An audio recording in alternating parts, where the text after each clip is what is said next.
2022, and there are some pretty heavy showers that just came by over my area, but there are some pretty intense thunderstorms just south of me. There's been lightning strikes just around Long Beach, New Jersey. Actually, not Long Beach, just around Long Beach, New Jersey, and near Sandy Hook, New Jersey. There's been some thunder and lightning. This is kind of unexpected. When I saw the radar and I saw those oranges and reds, I was like, oh my God, this was not expected at all. Last night, the models were showing some heavy shower activity over central and western New Jersey, but it showed New York City getting almost nothing at all. And most of the day today was pretty dreary and chilly. It was in the 40s for most of the day. It still is in the 40s. But the thing is, we're having some garden variety thunderstorms. Garden variety basically means you're having thunderstorms that are non-severe. They're usually elevated. These are elevated convection. These storms are elevated because there is an area of cold temperatures at the surface because we're getting winds off the water. The water temperatures are in the low 40s, so we're in the low to mid 40s right now at the surface. However, aloft, there is some warmer temperatures around in mid 50s, but above that, there's a cold layer aloft. So you're having an area. So if you were to look at a SQT plot, you would see cold temperatures getting a little colder, then warming up, and then sharply getting cold again. That's what you would see if you were to look at a SQT plot right now. So if you were to launch a weather balloon, you would see temperatures going briefly decreasing. Then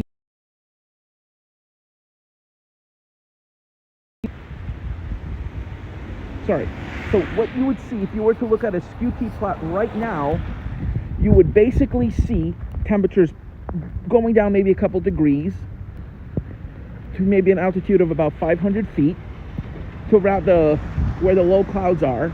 And then after that, you would see an increase in temperatures for about, say, a couple thousand feet to about maybe 900, about maybe 800, 850 millibars. And then you would see a sharp decrease in temperatures because of the cold air that is aloft that are triggering those thunderstorms. So if we were not getting winds off the water right now, temperatures would probably be in the 60s right now. Most likely, we would probably be having 60s, not 40s. So I think the warmest temperatures aloft are probably in the upper 50s, low 60s right now. And that is what's likely triggering those thunderstorms, the cold air aloft and the fact that we're having an area of low pressure to our west. So the storms are coming in from the southwest because the general flow right now is southwest to northeast. The surface, winds are pretty calm. It's very cold out, so my hands are actually hurting a little bit. Here the winds are actually from the east-northeast. We're almost having a northeasterly component to the wind because there's another area of low pressure to our southeast.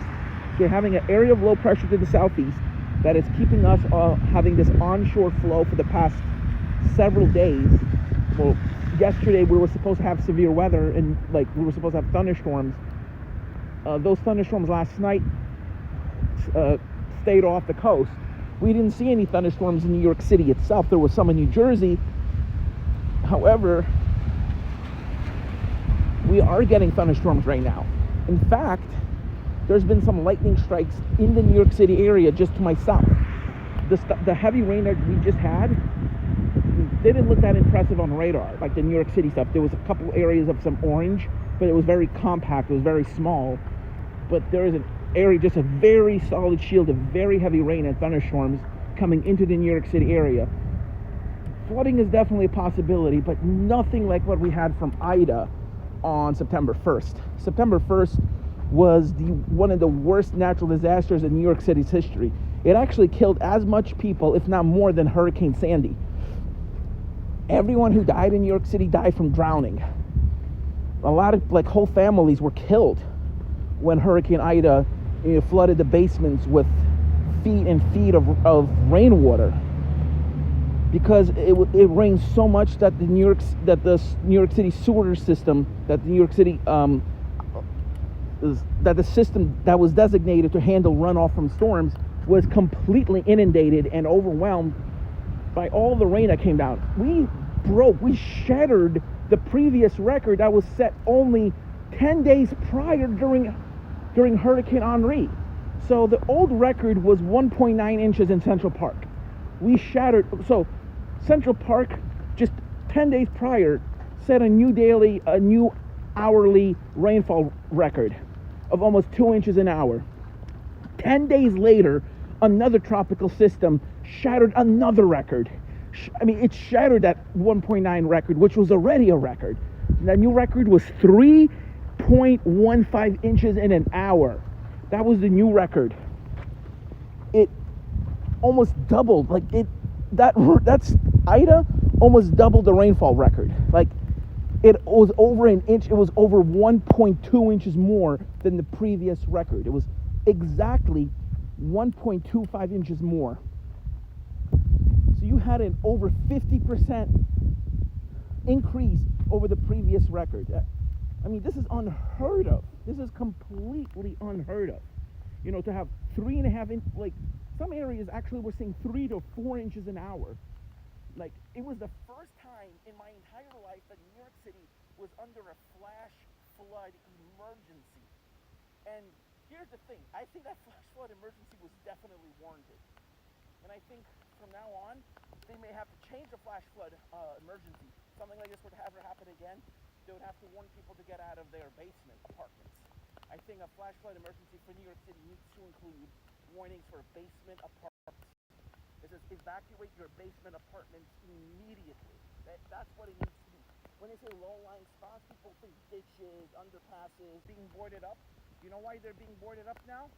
Because it's now illegal to have basement apartments in New York City, especially after Ida. A lot of those places were completely destroyed by Ida. That's why they're all boarded up. Oh, actually, no. I think that might have been a fire, because that's actually first floor, looks like. Yes. Hurricane Ida completely devastated some of these basement apartments. This area wasn't as badly hit. No one died in this neighborhood, but just a few blocks away, there were people who have been killed. Just literally, several people were killed when water inundated their apartments. And yeah, while the screen went off because of the rain, the water went on the screen, I just saw some lightning. So yeah, we're actually having thunderstorms right now. Let me go off briefly just for a second. I want to look at the radar, which could interfere with the connection. Probably going to make the connection very choppy. The video is going to be very choppy, poor quality. So I'm going to record it and then upload part 2 to YouTube. It's going to be titled 3/24/22 NYC downpours part 2. I'll make this part 1. So the second part will not be a live stream, but it will be a recording that I will upload to YouTube. Here's the thing, after today, there's no thunderstorms forecast today or tomorrow. Oh, sorry. There's no thunderstorms forecast tomorrow or Saturday for anywhere in the United States, which is a first for spring. I have never seen something like this before. But no thunderstorms anywhere in the United States. Anywhere. Nowhere in the lower 48 will there be any thunderstorms. No thunderstorms forecast. There's not one area in the United States that has even general thunderstorms. Zero. They said every area of the United States will have less than a 10% chance of thunderstorms. So they, as a result, put a no thunderstorm forecast. Incredible. But of course, in about a week, there's going to be some severe weather. It's going to be possible. Anyway, I got to go right now. My phone's about to die, and so I'll start recording now. Thank you for watching. Bye. And I'll make part 2 as a